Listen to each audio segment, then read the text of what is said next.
Okay, and we are now live on YouTube. First of all, I want to thank everybody that watches this session, both live and later. This session is the second of the final week of IAPS at a Distance about astronomy.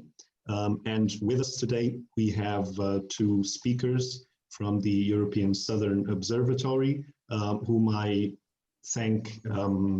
I want to take the opportunity to thank for accepting our invitation to be present at this session and being available for it. So we have with us, I'll read you the short bios of the speakers. We have with us Ashwarya Girdar. She's a second-year PhD fellow at the European Southern Observatory. She's originally from New Delhi, India, and has been a part of the Astromundus master's program that enabled her to pursue her master's in astrophysics from 3 different universities in Europe with a complete scholarship. She has also been involved in different projects with NASA during her bachelor's studies. Her interests include the study of galaxies and understanding how these galaxies evolve.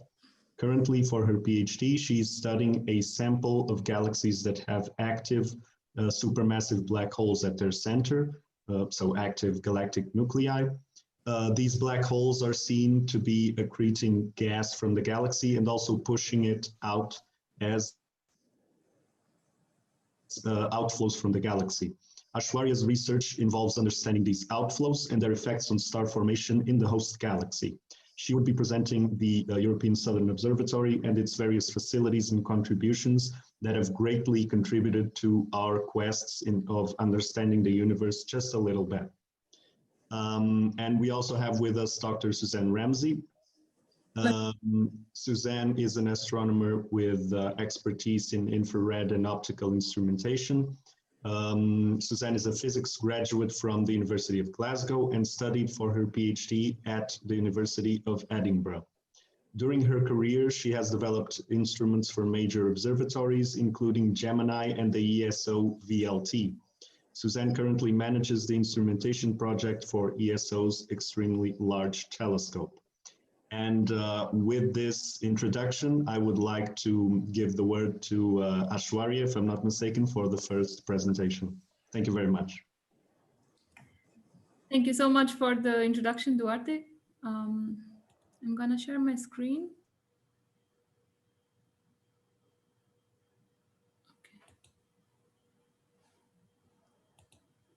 Okay, so I hope you see the presentation now.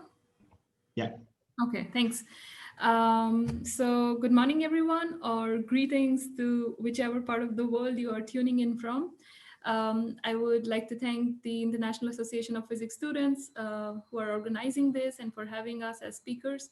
And it is my absolute pleasure to talk about the European Southern Observatory with you all today. So I'm, like Duarte already introduced, I'm Ashwarya. I'm a PhD student at ESO under the International Max Planck Research School. So let's begin with our astrophysical journey for today. So what I'm going to do is I'm going to introduce the mission and vision of ESO, the various facilities and observatories we have and how these help to contribute to science we do at ESO. And then I would also like to briefly mention what I do as an astrophysicist and the various opportunities we have at ESO. Okay, so the European Southern Observatory is an intergovernmental treaty-level organization. It was founded in 1962, but the declaration was made in 1954. And the beginning includes actually the formation of the very first observatory in La Silla, and which was in 1969, but then we had one of the main telescopes in 1976. And then we went on to build up expertise with like even modern telescopes like the New Technology Telescope. And with the inception of the Very Large Telescope, we actually became amongst the world leaders. And then came Alma. And of course, our future now is the Extremely Large Telescope that you will hear about soon. So ESO has been a truly evolving organization, and our mission has been to develop and operate these world-class observing facilities to support astronomical research and to support the astronomers. So what do astronomers do?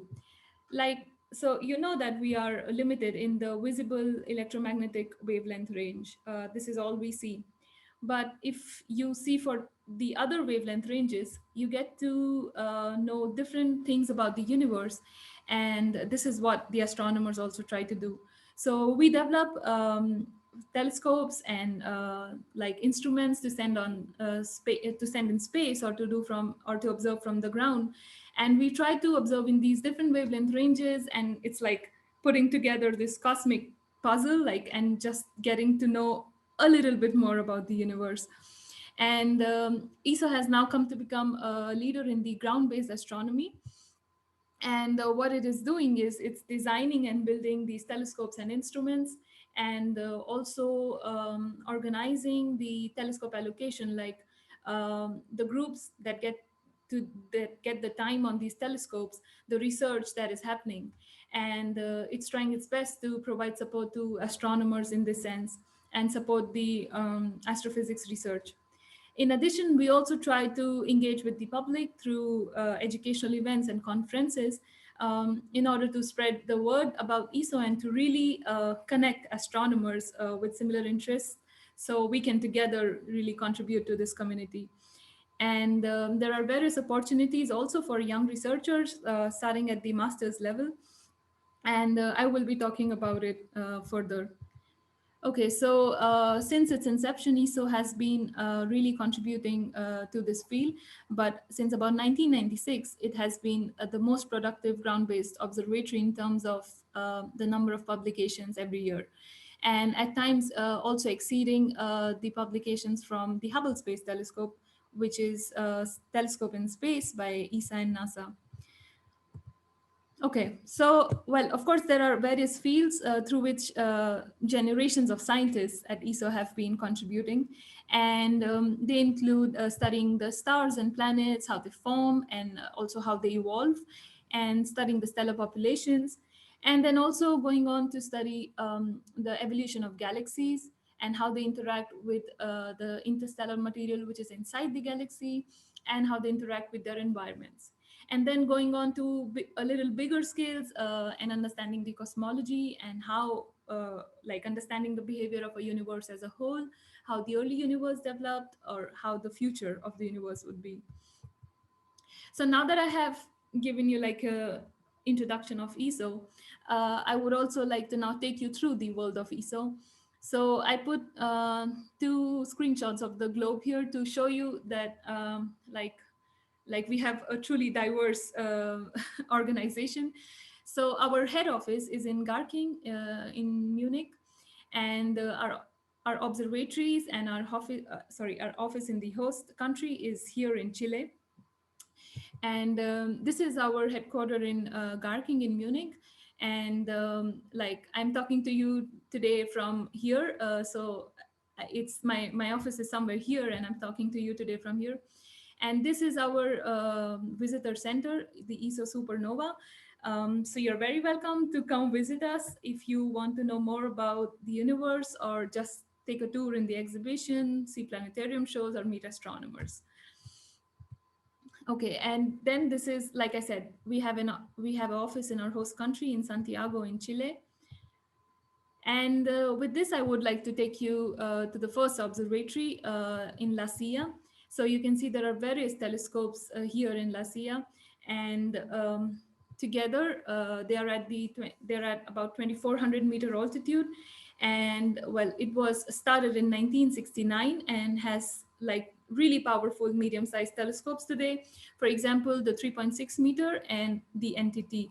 I think this is a better image of the entity that you see here. And in addition, there is also 2.2 meter, which is run in partnership with the Max Planck group. And there are other externally funded telescopes like the Danish telescope, the Schmidt and Swiss telescope. So together, they build up the LaCie Observatory that has been really contributing a lot to research. And while it has done a lot of significant contributions, I would like to highlight this one that received the Nobel Prize in 2011. So the Nobel Prize was awarded to the understanding that we knew that the universe is expanding, but we also established that the universe is expanding at an accelerating pace. So this observation was made by seeing supernovas that were actually observed to be at distances larger than what was expected. And this was done independently by two groups, which also had ESO staff. And the I mean, the observations that were used were from these telescopes of ESO that were at LaCie and Paranal. Okay, so with this, I would like to take you to the Paranal Observatory, which is in the Atacama Desert. And I find this as the most exciting observatory in a way, probably because I also use data from this observatory, but it is the most advanced optical observatory. And it has 4-unit telescopes, which are basically like 8-meter giant eyes. And these are the big 8-meter telescopes. And then you can see these little telescopes here, which are the auxiliary telescopes and are about 1.8 meter. In addition, we also have 2 survey telescopes in Paranal, Vista and VST. So one of which is here and the other one is at a lower peak. And so what makes this as like a really advanced observatory is that it's using techniques of active and adaptive optics, and it's using interferometry to really combine these all telescopes together to get like a really huge, the output from a really huge telescope. So this technique is actually interferometry. And the idea is that because we are actually observing electromagnetic waves, we can use these 4 big telescopes and these auxiliary telescopes in a combination. And each of these observe their own image and we combine it. And like the output is like about a 130-meter telescope. So which gives us really precise images. And that really has supported the research. So there are various instruments on this telescope that like that have been very powerful and in different fields. I would not be talking about each of them, but I truly believe that they deserve the mention. The telescope that I'm using for my research is Muse, and I would be talking about it later. Okay, so while, of course, also the VLT has made great contributions to research, one of these outstanding contributions is a 26-year-long study, which was done to observe the stars in the center of our own galaxy. So it was observed that these stars were actually following a track around some massive object. And it was estimated that this massive object was about 4 million times the mass of the sun. And of course, given the volume, only a black hole would justify the explanation of that massive object. And so these stars actually, the tracks of these stars helped us understand that, yes, we do have a black hole in the center of our own galaxy. And this also helped confirm Einstein's predictions of general relativity. So what you see here now in this animation is actually the observation of these stars. And you can see this one star that goes around so quickly, and it is the star closest to our black hole. It's the S2 star. Okay, so there is also a model that I would like to show here. This is at the Eso Supernova. And this is actually showing you the stellar tracks of the stars in the center of our galaxy. And I think it's really beautiful to what detail we have been able to estimate these path of the stars. Okay, of course, all this research, maintaining this observatory in the Atacama Desert is not easy because Atacama is the driest place on Earth, and it has really strong UV rays together, which build a really arid climate. And we need to provide our astronomers with a comfortable place to research and be able to observe. And for this, we have the residency at Paranal. It is an award-winning building in itself because it houses an inbuilt garden and also a swimming pool, which helps maintain the humidity levels inside the residencia. So outside, if the humidity levels are 10%, which is really dry, um, like these inbuilt facilities actually help astronomers survive in this climate. And one of these, probably this is also a reason that Residencia was featured in this James Bond movie, Quantum of Solace. Um, with this, I would bring you to the next observatory, which is at the Chagnanthal Plateau. And there are these two different observatories, Apex and Alma. So the Apex is basically there. So both of these are observing in the sub-millimeter and millimeter wavelength range. But Apex is a single dish observatory, and it is operated in collaboration with MPIFR and Sweden. And Alma, on the other hand, is an observatory which has 66 antenna arrays. So it is definitely the most advanced project in astronomy so far. And well, it's at about 5,000-meter altitude, and it's run in partnership with North America and East Asia. So, well, Alma is so powerful. Like, why we put it at 5,000 meters is because in this wavelength range, we really need a very good precision to be able to see giant molecular clouds. So these are basically cold gases, and that's why it's the sub-millimeter and millimeter range. But in order to have a really good resolution, we need very dry atmospheres and a good altitude. So this makes like a perfect position to put the telescope. And the resolution is so good that you can identify a golf ball from a distance of about 15 kilometers. And the surface of Alma has been made like so precise that well, the precision is about um, like the thickness of our hair. So these things actually together build up Alma as a really strong observatory, and it gives a resolution of up to 10 times better than the Hubble Space Telescope while being on the ground. This is a great achievement, I would say. Um, and of course, like there are again a lot of contributions Alma makes, but this is like one of the most recent and like most talked about achievement, which is the first ever image of the black hole. So for like a lot of years now, we like astrophysicists knew that black holes exist and we were studying it, but we were not able to see it.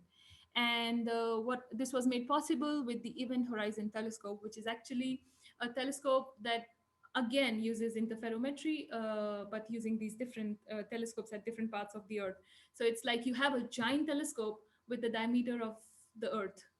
And Apex and Alma from ESO are part of this Event Horizon Telescope. And this has given us this image of the black hole at the center of Messier 87.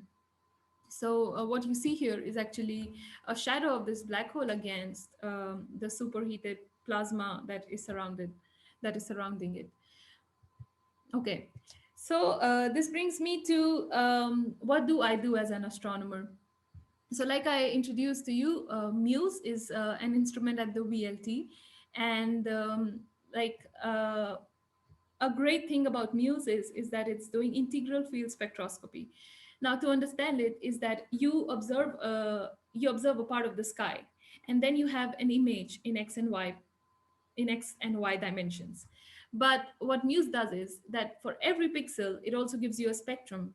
So imagine this cube here, and you can see that the field you observe is here in the front, but then it's like a 3D cube, and behind you have the spectrum for every pixel, which in principle means that you can have an image of your field or of the galaxy at different wavelengths. Now, this helps because at different wavelengths, we get to see different aspects. And like, for example, as I already told you, that radio helps us see the giant molecular clouds, and the visible wavelength range shows us another story, or the ultraviolet shows us really young stars. So with this, we can actually study the galaxy with different, or whatever we are observing with different like different perspectives and really get to know more about this object under study. So for example, I would like to show you one of my galaxies from the Quasar Feedback Survey. This is J1316 and 1753. We have such nice resolution with MUSE that when we study the spectra, we can identify different things like emission lines and absorption lines. And the combined spectra tells us the story about the galaxy. So here I show you in this plot the velocity in the galaxy.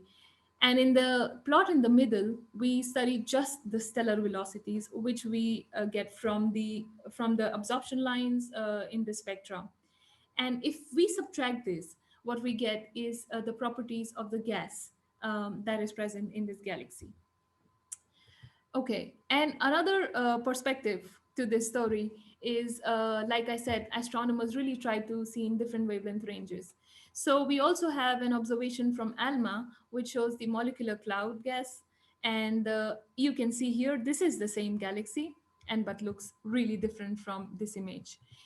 And to really show you this difference, I also put contours. So if you see this image on the right, there are contours in white that represent this galaxy we see here, which is an optical. And below in the red, you can see the emission as seen from the Alma.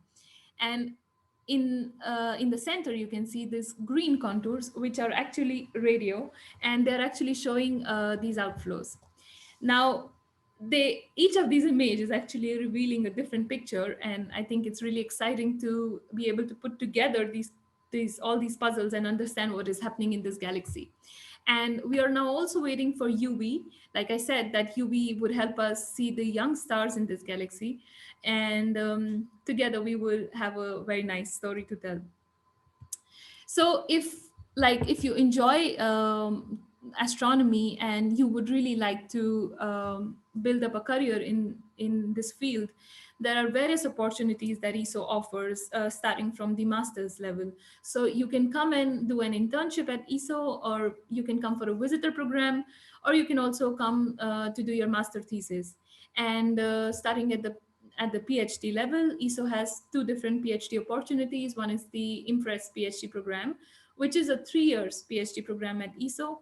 And second is the studentships. So if you're already enrolled in a university doing your PhD, you can join ESO for a year or two and really build a lot of network and get to work with the scientists here in your field. And for senior scientists, there are also postdoc and staff positions. I put a lot of links here, so they can be very useful if you want to know more about these opportunities. But even otherwise, if you have questions, please feel free to contact or ask after the presentation, and I would be very happy to answer. Thank you so much. Thank you very much, Ashwarya. This was a very interesting presentation, and there will be questions after Dr. Ramsey's presentation. So now I want to give the word to Dr. Ramsey, please. Sure, thank you very much indeed. Good, let me just share my screen and start the presentation.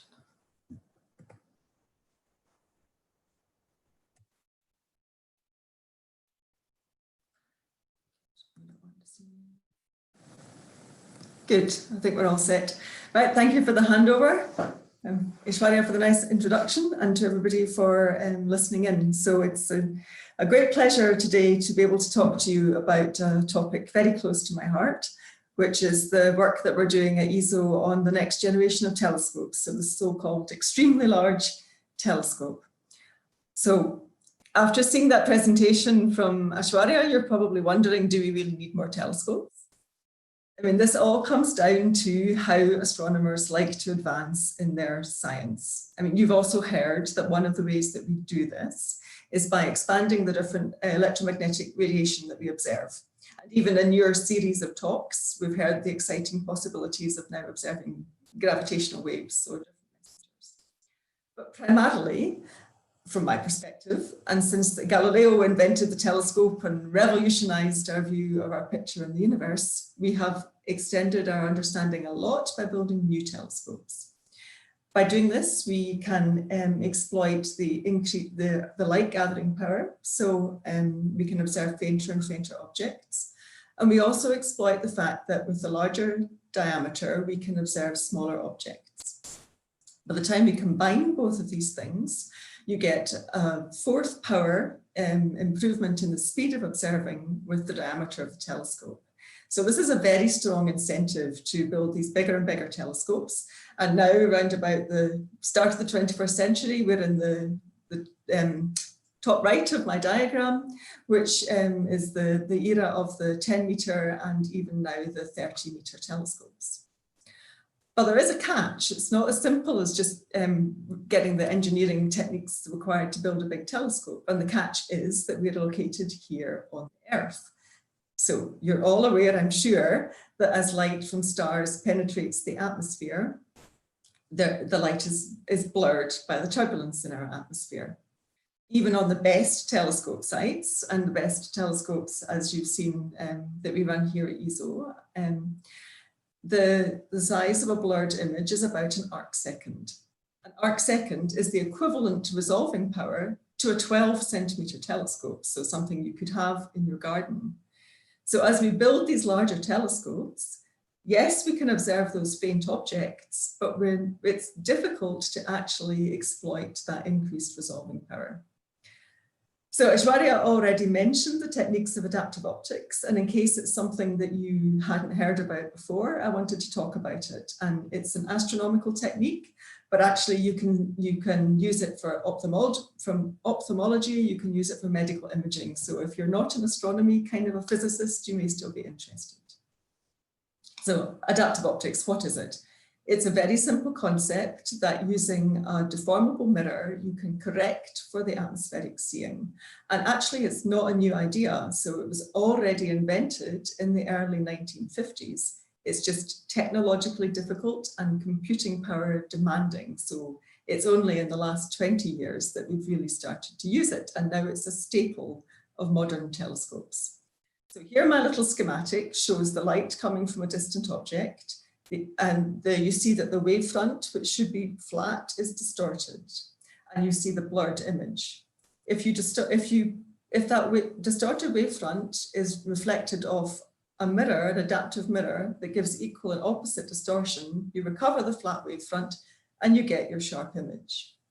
So I'll just play that again as we talk through the image on the side of the screen. So you can see the basic components of an adaptive optics facility. Light comes in, you have an adaptive mirror. Some of the light from a beam splitter goes to the wavefront sensor that's going to tell us how that wavefront is distorted. But then the rest of the light, the corrected wavefront, goes to our camera, and you get the sharp image at the camera. This large grey box labeled control system is really where the magic happens. This is where the computing power is required. And the speeds at which we need to do that are at a minimum tens of times per second. And to get the very sharpest and best images, hundreds of times per second. So you can see why it's taken until 20 years ago to really start to do that technique. And just to show you that this really works, here's a very nice image taken from one of those instruments on the VLT, Sphere, which is we call it extreme adaptive optics. It does the very sharpest images from the ground. On the left, you can see an image of a double star with this beautiful expanding, outflowing gas material being ejected from it, observed by the Hubble Space Telescope. In space, of the atmosphere, the sharpest images that we can easily get.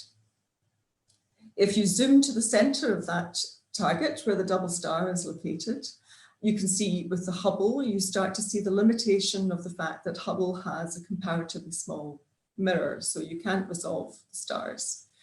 Using our extreme adaptive optics system on Sphere, we can resolve those stars, and we can actually see that the matter ejected from the stars is precessing because of the rotation of the binary. So we can get to 55 milliarc seconds, we can get to the diffraction limit of our 8-meter telescopes. So it works. This is the thing. And with the knowledge that adaptive optics could work and some other engineering tricks that we'll talk about, people started to think about building the next generation of extremely large telescopes already at the end of the last century, so quite a while ago. It takes a long time, a lot of patience to get to these new telescope projects. So here's an artist's impression of what ESO's ELT is going to look like in its future home on Cerro Paranal near our observatory in Chile. It's a 39-meter diameter primary mirror, 3,400 tons of telescope located in an absolutely enormous telescope dome. We want the ELT to be part of our observatory on Paranal. So you can see in the schematic on the right, the bottom right, there's the Paranal Observatory that you've seen. And then it's a 45-minute drive over newly built roads to get to our new site on Cerro Amazonas. Then there's lots of work has already gone on here. We had to level the top of the mountain. We've had to do lots of civil engineering works and build lots of new roads to enable this telescope. I can give you a snapshot really of what the site looked like already several months ago, where we have, you can see the giant diameter of the telescope. This is the concrete foundations for the new dome. And you can maybe see some of the steel work that's used for the steel reinforced concrete. I chose this one because I think the giant cranes are fantastic. We'll have up to 3 of these cranes on site. This picture was taken when the first one was delivered. You can pick out, let's say bottom left, you can see an enormous truck, which looks absolutely tiny. The size of the site is really breathtaking if you see it in reality. And so the construction is ongoing. There's a camp which can take 200 people to actually build this telescope. Quite an impressive feat. And it's been run by an Italian consortium of companies. Now, inside that giant dome, there's going to be a telescope which is going to be rather unique. So normal ground-based telescopes, they consist of 3 mirrors. The ELT optical design consists of 5. And one reason for this is that we wanted to build in that capability of doing adaptive optics. We wanted to build in an adaptive mirror. So I will give you a quick run through of the mirrors that we have there, and then I'm going to show you some pictures of actual components that are being built now in European industry for the telescope. So for the astronomers, the d squared, the d to the power 4, it comes from the 39-meter mirror. So this is a really critical thing. And the engineering trick which allows us to build such an enormous mirror is one which was first pioneered on the 10-meter Keck telescope in Hawaii, and has also been used for the Gran Tucán telescope in the Canary Islands in Spain. And that's, you don't build one single monolithic mirror, you build a segmented mirror. And in our case, we have 798 hexagonal segments to make up the primary mirror, all of which have to be phased to act as one mirror, and not 798 separate small mirrors. So after M1, we have M2 floating in the air here on the diagram. It's comparatively simple. It's a 4-meter mirror. There are plenty of 4-meter telescopes in the world, but not without its challenges. And then the light is reflected off M3. It's actually, the same size blank for both of these telescopes. Then we have M4. And this is the adaptive mirror. This is very difficult. It's 2.4 meters adaptive mirror, and I will show you more details of that in the next slides. And then also collaborating on doing the adaptive optics, providing the sharp images, is a M5, which we call our tip tilt or field stabilization mirror. And then after M5, the light is reflected to the science instrument, to the Naismith platform. We have 2 Naismith platforms on this telescope, and we can actually hold up to 8 instruments simultaneously on the platform. So step by step through the mirrors, just so you can see what's actually being produced. It's a very exciting time now because there's really so much going on in principally France, Germany, Spain, and Holland in building these mirrors. So I've already said we have 798 segments of M1. It would be nice if these were all identical, but indeed they're not. There's 133 different mirrors, and we have 6 of each. So it's a 6-fold symmetry around the telescope. We had some fun a number of years ago doing an exercise at our open day when we invited the public to build the M1 out of paper. It was fine until it was windy. But we're, really these things are now being built live, and it's quite the production line. A whole new factory has been built to allow this production in France. So first of all, we have, and you can see a stack here of 6 of the so-called blanks. So the basic mirrors that come from Schott in Germany. They're sent to Paris, or outside Paris, to Safran Reosc, where the mirrors are cut into their hexagonal shape and polished into the optical shape required. Now, to do this phasing, to get everything working together, the individual hexagons are mounted on a set of actuators, so positioners for the mirrors, and we call all of this mechanical structure the M1 segment support. So can you imagine the sheer number of pieces it takes to actually build this telescope? It's mind-boggling. And the positions are actually constantly sensed around the edges of the hexagons. They have sensors which allow them to know where they are relative to their neighbor and feed that back and do this phasing of the mirror to get these sharp images and huge collecting area. M2, M3, then they're also coming from Schott. It's the same size blank. You can see the furnace where the zero door, the ultra low expansion glass, is melted and to produce the blank. You can see one of the blanks here being accepted prior to delivery to Safran Reosc.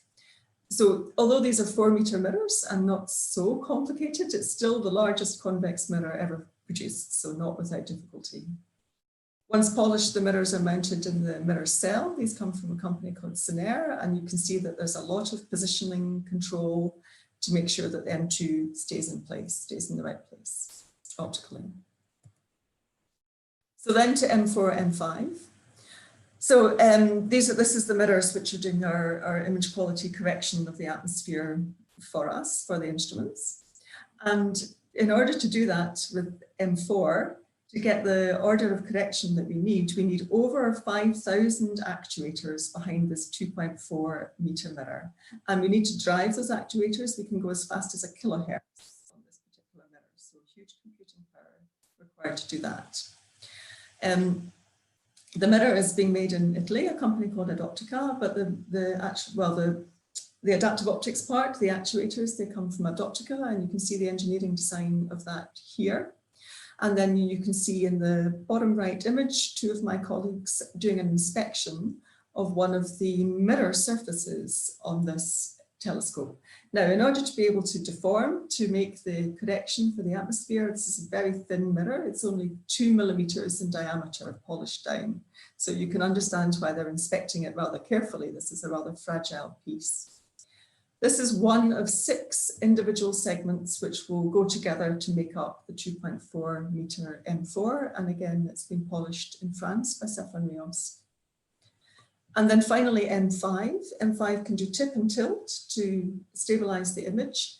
It's going to be a silicon carbide mirror, so we care a lot about the weight of this mirror because of the speeds at which it has to do this tip tilt correction. It's coming from Safran Reosc and a company called Mersen Bustech. And again, the cell is from Senair, and you can see, you'll notice it's the same 2 engineers in many of my diagrams. They're very busy people. But you see a mock-up of what this will look like from one of our press releases. So that's all the mirrors. Ultimately, as I've said, they deliver the light to the Naismith platform where the instruments are located. 12 meters by 29 meters is approximately a tennis court. And you see, 2011, we had some idea about some sort of boxy shapes that would be the instruments. I'm going to show you in my last slides more detail, more reality of what that looks like. Here at ESO, we keep in mind that you could put the entire VLT telescope on this Naismith platform. And yet it already looks very busy because the instruments themselves are also enormous. So what are those instruments? So So we wanted to consult, we talked to our astronomy community about what they would want to do at the first light of the telescope in order to get going on those science projects that they can't do now with the VLT, with Alma, and with James Webb Space Telescope. And maybe not surprisingly, one of the first things we wanted was a camera so that we can take sharp images at the diffraction limit of this 39-meter telescope. And we're building that, Mikado. It's led by Rick Davis, who works at the Max Planck Institute for Extraterrestrial Physics here in Garching. The diffraction limited pixel scales, it's 4 milliarc seconds, and we can have a finer scale, 1.5 milliarc seconds. Near infrared, where you can actually, the adaptive optics is easier at longer wavelengths because of the properties of the atmosphere. So we're doing this in the near infrared.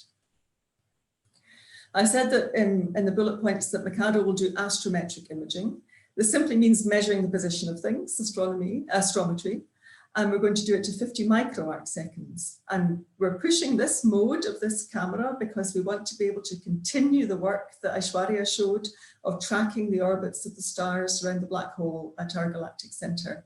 And the more precise positioning that we can do, the closer we can get to that black hole and the more stringent tests of Einstein relativity we can do.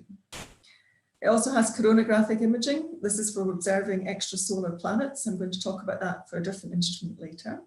It'll do some simple spectroscopy so that when we observe something that we've never observed before, which is bound to happen on day one, and then we can quickly take a spectrum and start to do the astrophysics. I wanted to point out, you see the schematic of Mikado here. The light is going to come in at 7 meters height, so this is very tall. Most of what you see here is actually not really the guts of the instrument itself. There's support structure, there's electronic cabinets, there's the wavefront sensors to do adaptive optics. There's about a 2-meter diameter cryostat buried in here in light blue. To do astronomy in the near infrared, you have to cool the instruments. So the operating temperature is less than 100 Kelvin. So as if it's not challenging enough to build these huge systems, they also have to be cold. So this is one of the skills of our engineers and instrument physicists. Now, to get to the diffraction limit that we've built Mikado for, of course, you need the adaptive optics, you need M4. But actually, with M4, we can get correction over a comparatively small field of view. With Mikado, we want to observe up to an arc minute. And so to do sharp images over that, we need a particular kind of adaptive optics that we call multi-conjugate adaptive optics. And we're building this optical system here, Mauri, largely in Italy, also in France, led from Bologna by Paolo Ciliegi. And it will do this multi-conjugate adaptive optics. The 2 gray mirrors that you see here that are a bit thicker than the other ones, these are also deformable mirrors.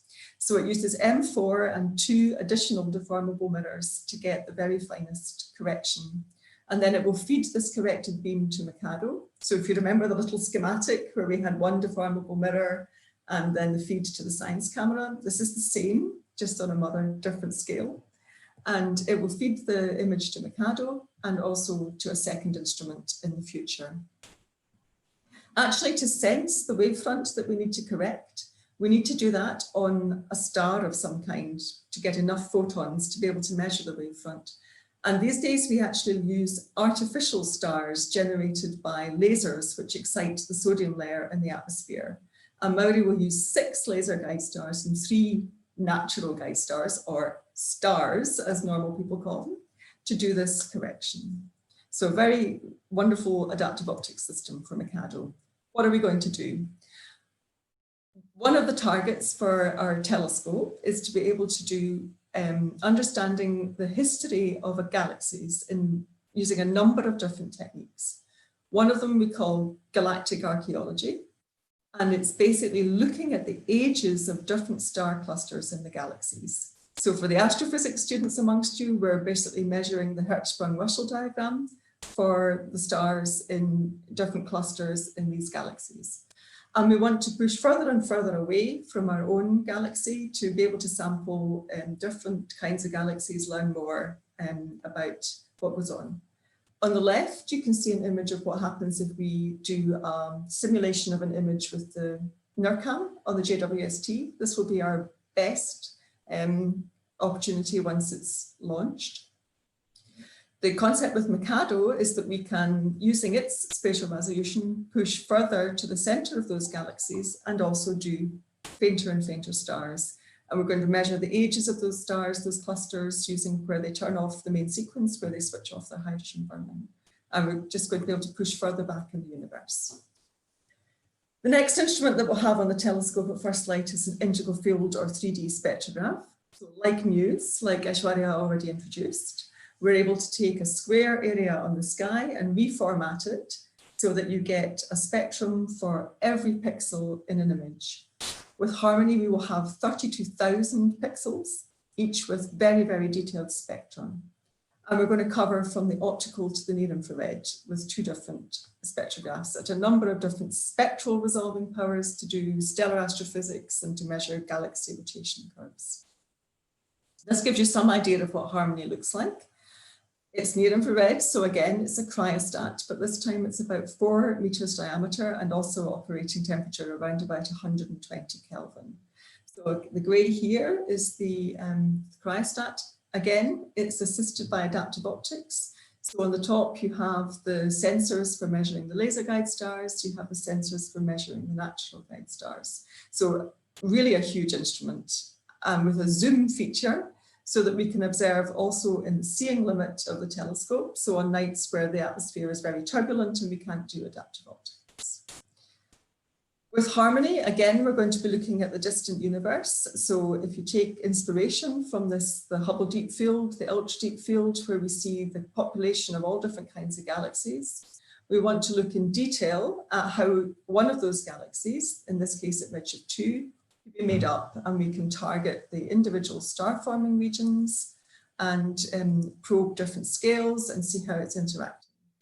So I put the scale here, 50 to 100 parsecs. If you're not an astronomer, just remember that this is the size scale of individual star forming clusters in a galaxy at half the age of the universe.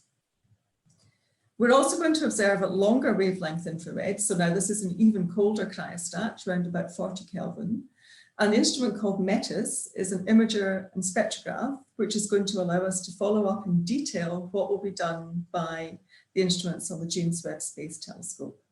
It has a lot of different modes, but something that we're targeting in particular is science related to extrasolar planets. So this has become a huge growth industry. There are many satellites and new instruments which allow us to have discovered thousands of planets around stars other than our own.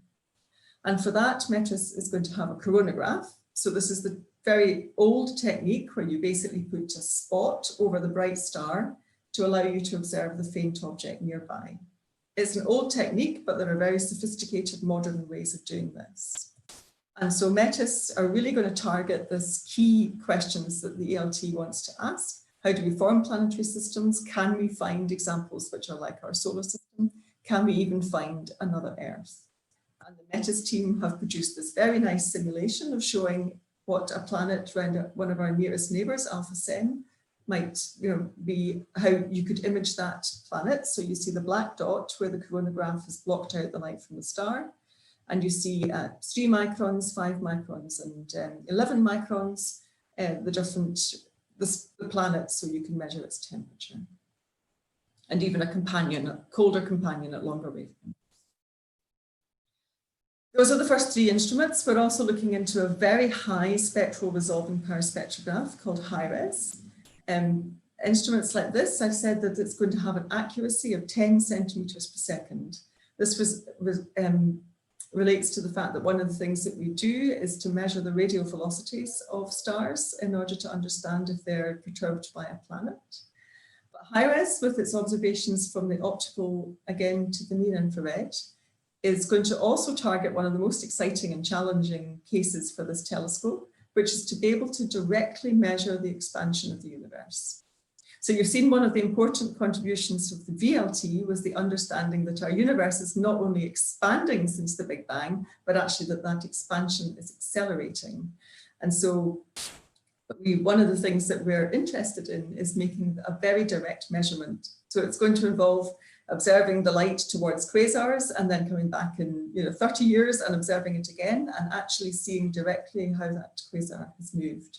And the schematic shows that if you measure the basic cosmological parameters with this so-called redshift expansion trick in red, and with observations of the cosmic microwave background, you get to a sweet spot in green where you can really improve the precision of those measurements. And then the final instrument that we're building is a multi-object spectrograph called Mosaic. This instrument is going to have a number of different techniques which will allow us to observe either multiple stars in the optical, hundreds simultaneously with fibers, or to do more detailed observations of clusters of galaxies using integral field units, as Harmony is doing, but this time 8 or 10 of those IFUs, so that we can really observe for a long time and go very deep.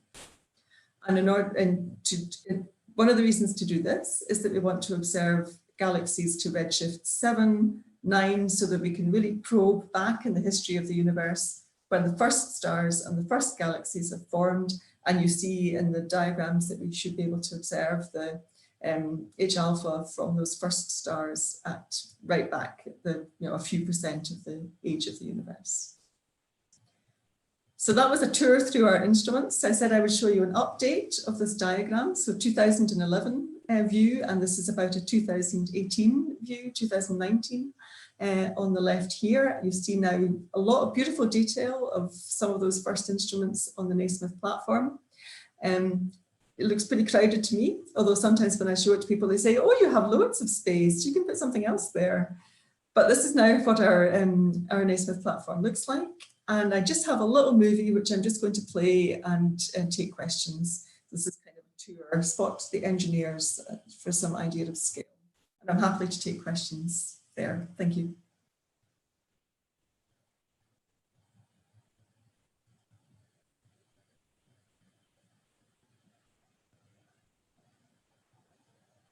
Oh, I can keep talking about the movie of the Naismith, obviously.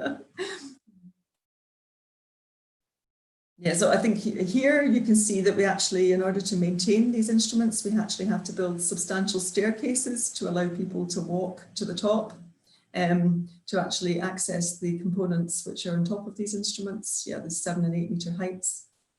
A nice fun fact about the whole telescope, actually to walk from the dome floor to the telescope, from the entrance to the top, it's about a 30-minute walk. So we're all going to get very fit when we're commissioning these instruments.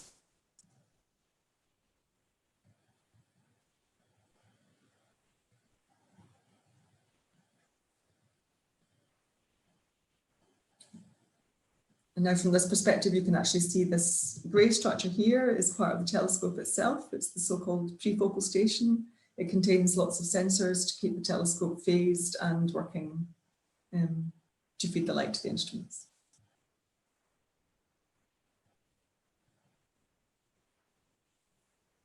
Okay, thank you very much, Dr. Ramsey. That was a very interesting presentation as well. And it is incredible that it's going to take a 30-minute walk. Yeah. You can bet people will be racing. The nature of people, we're all competitive. Yeah, that's going to be really fun. Okay, so with these 2 presentations, I think we have a lot of material for a Q&A here. I want to invite anyone that is watching us here on Zoom or on YouTube to leave any questions that you want to be asked to our speakers. And now I would maybe start with a few questions of my own. And I would maybe start asking something that I think is important to explain, because a lot of times even students don't really get a sense of how the image combination works in terms of the various telescopes that are used and why they are positioned in a certain way to allow for an image combination that really shows the whole picture. So if any of you would like to sort of go over what happens there, Ashwarya, do you want to talk about this since you showed your combined Muse and Alma images? Well, so I think I can briefly illustrate this that this is the concept of interferometry, which is actually that since what we are receiving photons or waves, and electromagnetic waves follow the principle of interference. So the idea is to use these different telescopes, place them in a position where when we receive these waves, we can combine them in a way that we form a constructive interference pattern, which is actually like a combined signal that adds on to the quality of the image. So, which is very useful since it's like having this huge telescope and having signals from the different corners of the telescope and combining it for an image. So it's basically interference here that is in play, but interferometry in itself is a more advanced topic. But as for basic, this is what I can say. But Suzanne, if there's anything you would like to add, please. I think I understood the question in a slightly different way. Did you, Dr. were you talking about the sort of combination of the different wavelengths or the interferometry? I was talking essentially how you combine the signals that you get in the different telescopes to give you the general picture of the sky or the piece of the sky that you are observing. So the different wavelength aspect. Mm-hmm. Yeah. So yeah, so that Ashwarya, that's why I sort of directed to you since you've been doing this with Muse and Alma. But I mean we talk about this also in the ELT because one of the tricks is that you have to have a common idea of basically the coordinate system. And it's very important to know accurately exactly where you're pointing, and to do that, using reference stars. So, but yeah, again, Ashwarya, I think since you showed, maybe you could elaborate a bit on the tricks that you needed to do that for your Alma Muse. I can share the slide again. Okay. Well.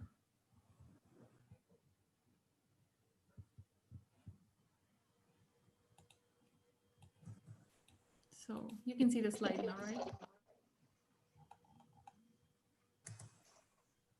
Yeah. Okay, so I think this is what Susie was trying to explain here. Yeah. Do you want to talk about this, Suzanne? So I was thinking of the next image that you have where you show the different wavelengths superimposed. I mean, I think that's the topic. Okay. Yeah, but I mean, I'm not sure that there's so much beyond what I said. I mean, it's important, and each observatory, I think, takes good care to make sure that they deliver an image where you know rather precisely the location of each pixel actually in space. So at some level of accuracy, you can take the image that's been processed through the pipeline and it will say, okay, the telescope is pointing here, and we know that the corner of the image is therefore, let's say, I don't know, 5 arc seconds away, and so then you have a position grid for each image. Now, if you care about doing it at a higher accuracy than the observatory produces, then you need to do your own measurements. So this is something that we will care about a lot when we're doing the astrometry mode with Mikado. We will, for example, have our key science target in the middle of the field, but we will have some stars where we know the position very accurately that are also in the 1 arc minute field of view. And we will take the position of those stars from, for example, the Gaia satellite, where we have exquisite positioning accuracy. And we will map, okay, pixel 100, 120 is this position on the sky, and pixel 1029 is this position, and do a mathematical fit to that surface in order to get these very accurate positions.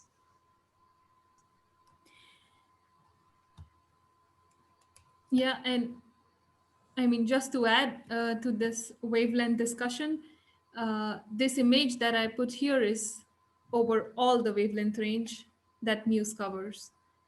So there are some features, for example, I mean, you may not see one particular arm, like emission part in some particular wavelengths. So here you see all the features together in this image. It's essentially called a broadband image.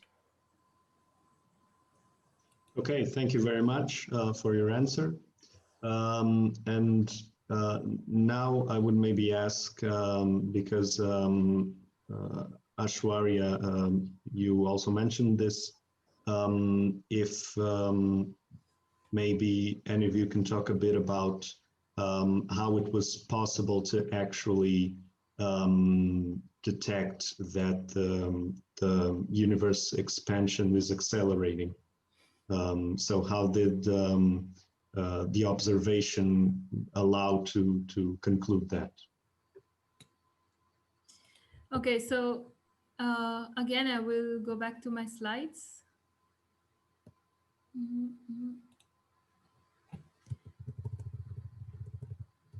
Okay, so the idea of the expanding universe was that there were two independent groups that were trying to study the supernovas at great distances. And from the supernovas are like standard candles. Like we know that they, the brightness at which they would explode, we know this brightness. But since they are at different distances, the brightness we observe is called apparent brightness, and it's different. So you can estimate like what the brightness you see and the brightness that should be. This difference gives you the distance. It's called the distance modulus. And so these two independent groups were actually studying these supernovas and trying to estimate these distances. And like from these estimates, they realized that the distances were actually larger than what they were expecting it to be. So then like there was a lot of study behind this, like why do we see this? And I mean, of course they already knew that the universe is expanding, but this actually helped understand the fact that this expansion was accelerating. So that's exactly why we see these supernovas to be at a larger distance than what it should have been if it was like a non-accelerating or like a normal expansion. So I hope I answered that question. Yes, perfect. Thank you very much. Thank you. Now I want to go a bit to the ELT. I think there was something interesting that you mentioned, Dr. Ramsey, the activity that was done to sort of show how to build this, how, you know, you combined the 798 different components of the large mirror. And so I want to ask you more in the sense of those sort of outreach activities. What is the importance of that for, you know, a massive project like this, which is of course incredibly important for astronomical observation, but that's not always perfectly clear to the public at large. So what is the importance of those kinds of activities? So the importance to us of the outreach activities, that's the question. Yeah, so, well, I think for me, for one thing, I think Ashwarya agrees with me, it's actually a pleasure to try and explain to people and to get some, you know, often you get a lot of excitement back when you explain to people what's going on. People are interested, and there are so many threads to this, right? I mean, that activity with the 1.4 meter hexagons. I mean, this is something. I mean, it was targeted at kids, right? So where you could imagine everybody running around in the field to assemble this thing. And I mean, for me, I think actually getting people involved as young as possible and being excited about astronomy, and okay, probably not going to turn into astronomers, but they might turn into engineers, or they might turn into physicists. You never know what people, you know, if you just inspire people in the beginning, then I think, you know, personally, I think physics, engineering, it's one of the most important things we do. It goes into all sorts of corners of the you know, the globe, and whether it's saving the planet from an, you know, ecology point of view, or yeah, working out whether or not the universe is accelerating. I mean, these things are all important. So I think it's very, very important if you can teach young people, and as I say, not just so they turn into astronomers, but maybe so they turn into engineers for society, but also for them, because it's a fantastic thing to do for your job, right? So then other aspects are simply all of the money that we get from this stuff, it all comes from the public. So I really think that it's a duty also to explain to people what you're doing, you know, and why they should be interested. So I think that's also something important. So yes, when you're like faced with a, you know, massive construction project and all the day-to-day problems that go with that, it can be easy to forget, but I think we shouldn't. So, I mean, Ashwarya showed you our beautiful new visitor center. I mean, this is something that we were lucky enough to be gifted with the building from the Klaus de Scherer Foundation in Germany. But it's a very nice opportunity for us to have people be able to bring people on site. One of the failings of the Garching site is we don't have a telescope to show people. So they say, oh, this is an observatory. So at least now we can show them the work that gets done in this visitor center. So. Okay, thank you very much. Ashwarya, do you want to maybe add something? No, thank you so much, Suzanne. Okay, very well. I also wanted to ask in a bit more long term perspective.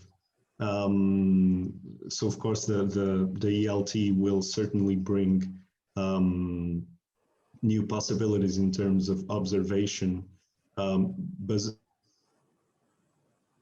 but is there a sense of maybe already of what could come next? So do we keep building larger and larger telescopes? Is there a limit to the kind of building something larger, but not actually getting a better precision that would justify that? Can I try and answer that one? Yeah. So, yeah, very good question, right? When our extremely large telescope started off life, and now we're literally talking 20 years ago. I like to scare students by saying that my first paper on instruments was in 1999. So you have to be patient to see these projects come to fruition. But then back in those days, we were building something called the OWL, the overwhelmingly large telescope. It was 100 meters in diameter. And honestly, in principle, it was engineeringly possible. It's not English, possible from an engineering perspective. So, but you know, unaffordable, was going to take far too long, so we descoped a little bit. So there are always ideas of building something bigger. Looking sort of not from the ground, there are other interesting projects that people are talking about. You know, there's a limit to how big of a space telescope you can build because you have to launch it. But there are exciting discussions going on about what if you actually launched lots of components and you had your robots building it in orbit and things like that. So we are not short of ideas. We will not be short of astronomical questions, right? I mean, the more questions you answer, the more questions arise. So yeah, as for the ground-based, I think I will be retired. So, you know, I think I take that way out, but yeah, no doubt we will keep thinking telescopes on the moon, you know. Yeah, but for now, for the optical infrared, I haven't yet heard anybody start to talk about building the next ones. But people started talking about the OWL when they were commissioning the VLT, basically. So ask me again in 5 years. I will. I'll note that. Yeah. Okay, thank you very much for the answer.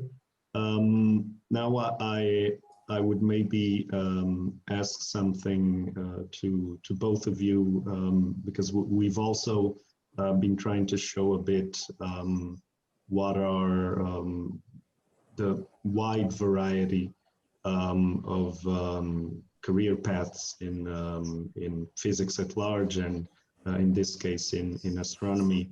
So I want to ask both of you, how did you decide on this field and to get involved with ESO in particular? Want to go first? Well, thank you. Yes. So I think I started studying physics, and because of my involvements with these projects during my bachelor's at NASA, I realized that I sort of really enjoy space studies and I want to know more. And then I started doing my master's and I realized there is so much about the universe that we do not know and so much that we know, but even as a physics student, I wasn't aware of. So it was like a learning path for me during my master's, and I thought that I really would want to study in depth, like what is exactly happening inside these galaxies. So I really enjoy studying the galaxies. And I think it's like that. You have a calling and you decide to study more, understand more. Um, and it's generations now of astrophysicists that have been studying various objects, contributing with their knowledges, and providing like young people like me with this opportunities like at ESO. And now we come here and we understand what is already done and what is there yet to be explored. And we try to make our tiny contribution.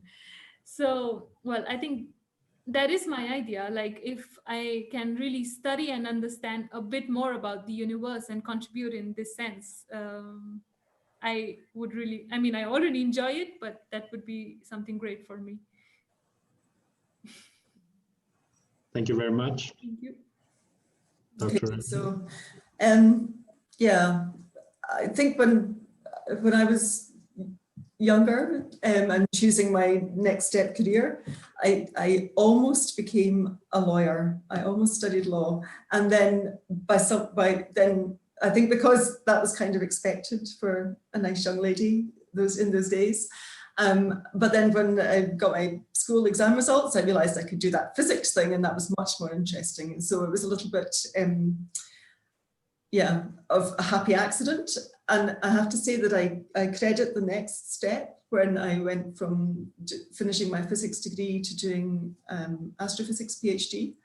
I actually worked on an instrument at that time, and I credit that from one of my professors randomly said to me, "Oh, Suzanne, you're quite good in the lab. Why don't you think about something like that for your PhD?" And I did, and it was brilliant. And I have to say, what I like about my job is it's the instruments enable everything that Ashwarya showed you, right? So I like that. I like the fact that, what you do, I like that it's concrete, and I like to be able to touch it rather than to just, rather than just the data analysis, which I do also do, by the way. And I like the fact that for this branch of astronomy that I'm in, it's very multidisciplinary, right? So I possibly gave you the impression that I'm building all these instruments single-handedly, but it's far from the truth. Of course, there's serious engineers, mechanical, optical, electrical, software, physicists of all flavors, people that understand the atmosphere, people that understand how to build things. And I've always enjoyed that you can fit into a team. And my job in that team is to be an astronomer who goes, well, yes, I want to be able to observe this. So I don't mind if you relax that specification, but I really care about that specification. I really want to be able to observe at 2 microns. I don't care about observing at 3 microns, let's say, right? So that I like. So that's the sort of path that I've gone down. And I think sometimes, I can just go on a little bit longer, sometimes it's interesting when I talk with students and it's a careers discussion, it can often, people can often have the idea that doing pure research, winning the Nobel Prize, it's the only thing. It's not. I mean, it's a fantastic thing, right? If you can do that, it's great. But there are other ways of having a very, very enjoyable career. You know, so here at ESO, as you've seen, you know, we have the pure scientists. We have the pure scientists also spend half their time running the observatory. So yeah, in fact, so you know, we have scientists like me that spend, you know, more than half of their time running the instrument program. So I think there's lots and lots of different possibilities when people think about what they want to do next, whether it's in astronomy or other things. Yeah, and then as for working at ESO, it's just the obvious place to come if you're interested in instrumentation, or anything else for that matter.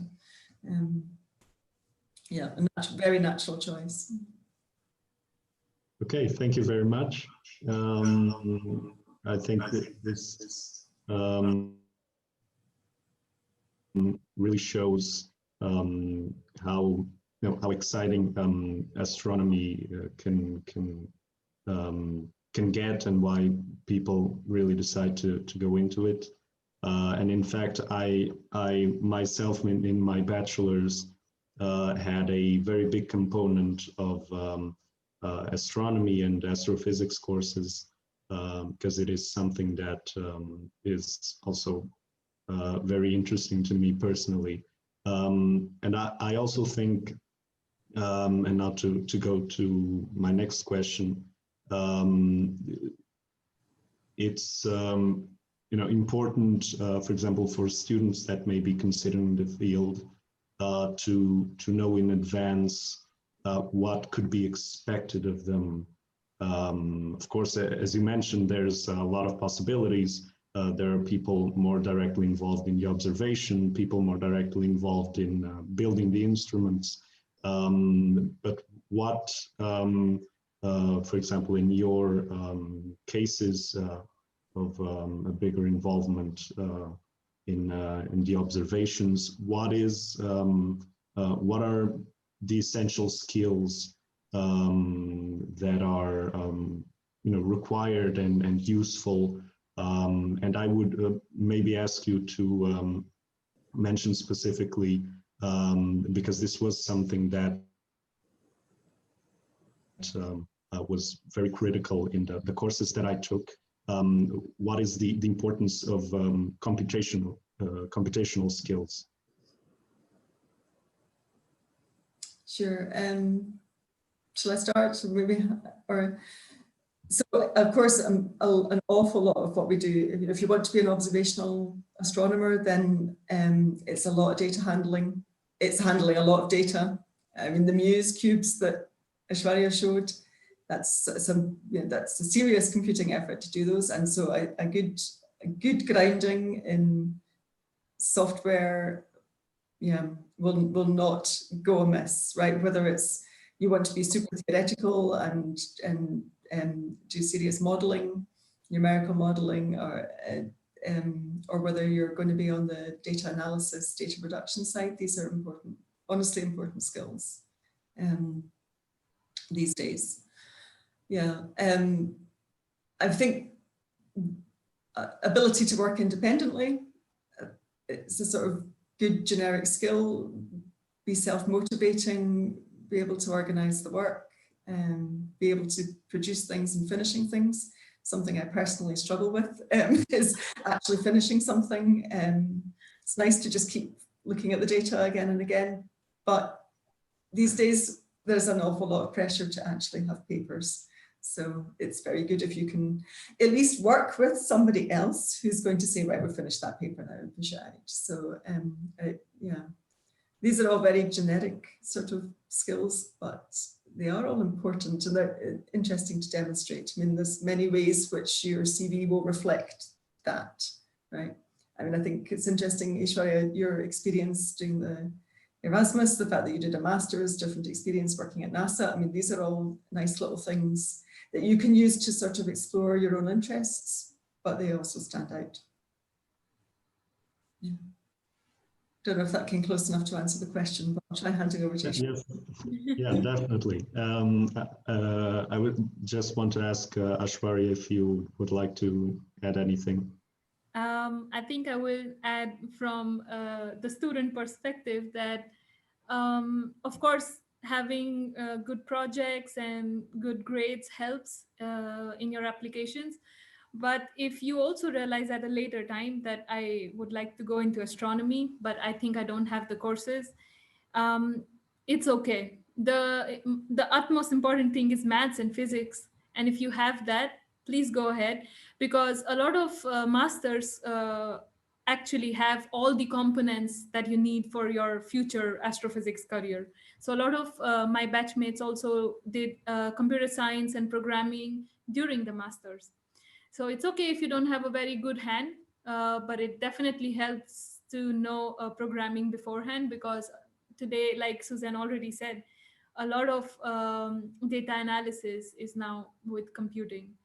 So whenever you decide is a good point to move to astrophysics, and you can pick up things on the way.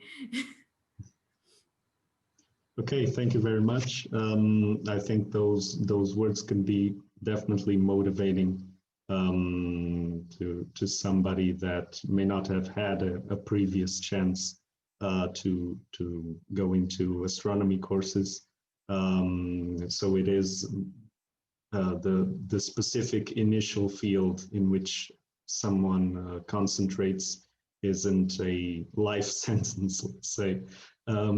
So I would also like to hear from you, and we've been sort of asking the perspective and specific, let's say, view from each speaker on international collaboration, on its importance. Especially because, of course, as an international organization ourselves, we like to know from the people in various fields how that, let's say, impacts your field in specific.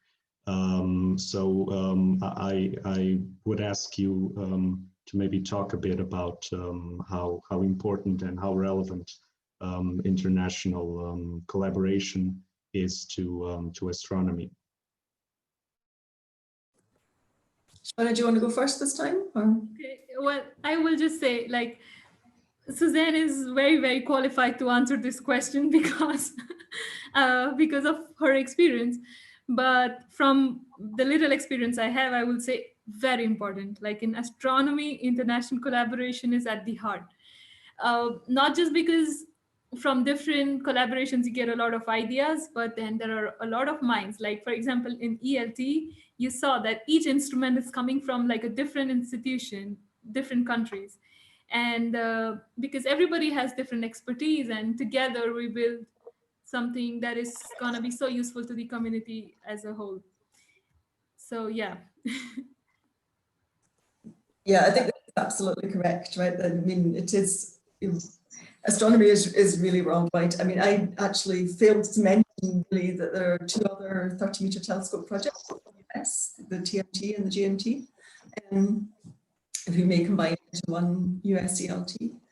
So there are people working internationally, and I mean, our collaboration is, yeah, it's very broad, right? You've seen the range of member states that are involved in ESO. Yeah, the ELT, the TMT, the GMT, US based, but they involve China, India, Japan, Australia. I mean, Chile, of course, is the host country for many of these observatories. South Africa is important for the radio astronomy, for the future SKA.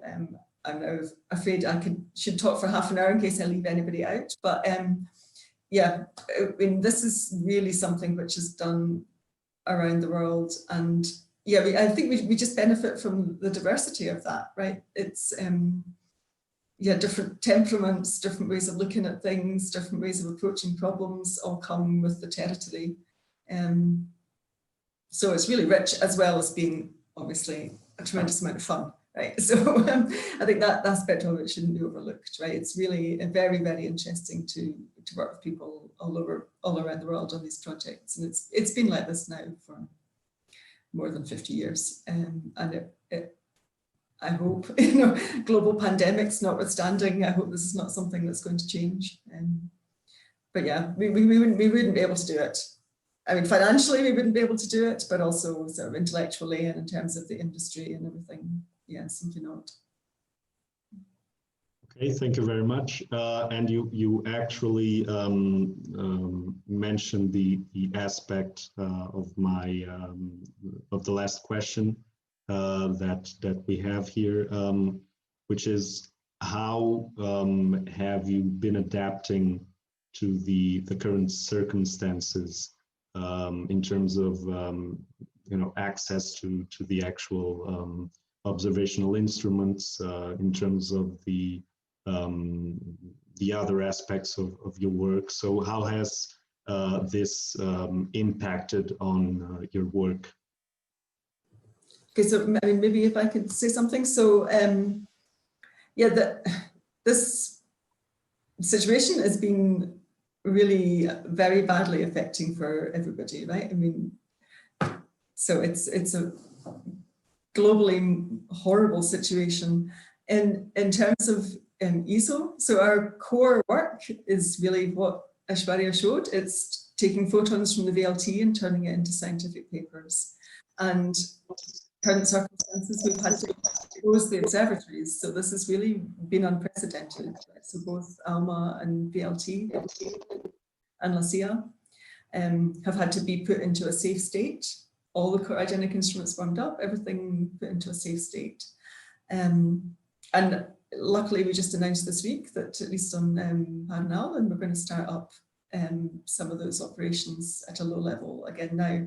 So thank goodness, I think it feels like the lifeblood's starting to flow again. I mean, the idea of the observatory without the data coming in, it's just horrific.